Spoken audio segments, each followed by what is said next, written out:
只一刻好感太不可信嗎？喜歡等於了解愛情嗎？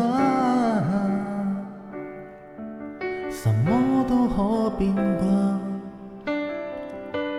偷一刻溫馨也終取角色，可惜這顆心已不再年輕。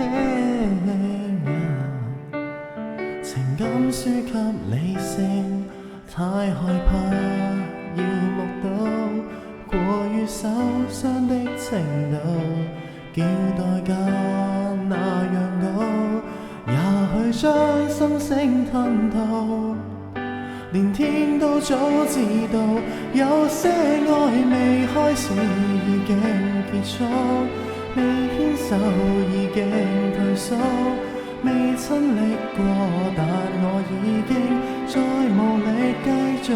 有些痛未懂得痛到會懂，未親手抱擁過，但我都猜得它結局。未有親吻過，未有爭拗過，未開始相愛都應該結束。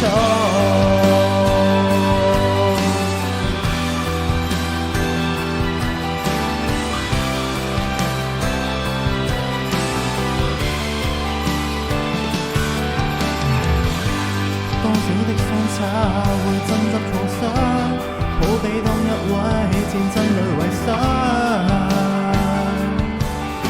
無非出於勉強，抱合過也就懂，學會放手的難度，卻令我領悟到愛這東西的深奧。朋友方可教路，有些愛未開始已經結束，未牽手已經退縮，未親歷過，但我已經再無力繼續。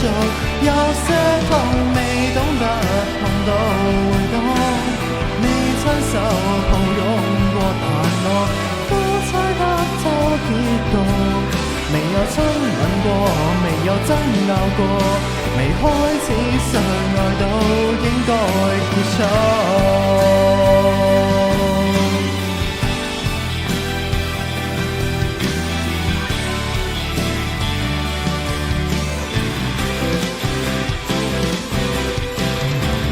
講真愛有注定愛某一位，好比一隻刺蝟刺穿滿我身體。氣球是你怎麼可相愛到底？也是你與我更誠實更得體，都知戀愛智慧放低了，方算當種真諦，寧願不想失禮。